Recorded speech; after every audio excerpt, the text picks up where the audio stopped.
Hello' বন্ধু বান্ধৱীসকল, নমস্কাৰ সকলোলৈকে। কি খবৰ আপোনালোকৰ, ভালনে বাৰু? ভাত পানী বনোৱা হ'লনে?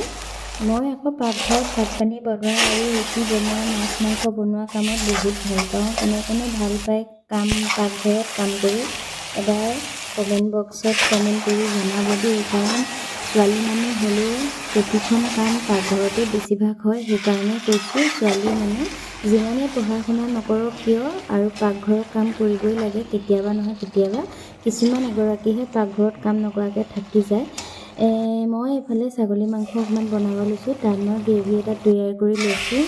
আদা, নহৰু, জলকীয়া পেষ্ট আৰু তাতে ধনিয়া আৰু জিৰা লগতে পেষ্ট কৰি লৈছোঁ। আৰু গ্ৰেভিটো বনাই মই ৰেডি কৰি থৈ অকণমান মাংসকণ মই ফ্ৰাই কৰি লৈছোঁ। তাতে অমিতা আৰু আলু দি দিছোঁ। আলুকণ মই ফ্ৰাই কৰি থৈ লৈছোঁ বাৰু।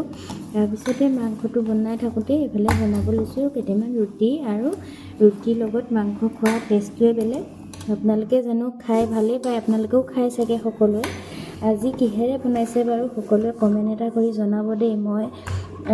মই আজি মাংসটো যে বনালোঁ, কালাৰটো কেনেকুৱা হৈছে ক'ব হা। মই মানে কি ইয়াৰ কোনো ধৰণৰ গুড়ি মছলা ব্যৱহাৰ কৰা নাই, কোনো ধৰণৰ ৰেড চিলি পাউডাৰ, মিট মছলা একো ব্যৱহাৰ কৰা নাই।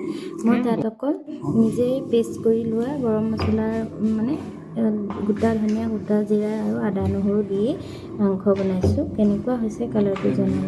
আৰু খাবলৈ ভালেই হৈছিলে বাৰু। গ্ৰেভিটো বেছি ধুনীয়া আছে। মাংস নিচিনাই লাগে, গ্ৰেভিটো খাইহে টেষ্ট লাগে। সেইটোৱেই মোৰ ভিডিঅ'টো ইমানতে সামৰিব নোৱাৰিলোঁ। সকলোৱে যদি চাই ভাল পায় লাইক কমেণ্ট শ্বেয়াৰ এটা কৰি দিব। ইমানতে সামৰি মেলি বাই বাই সকলোকে।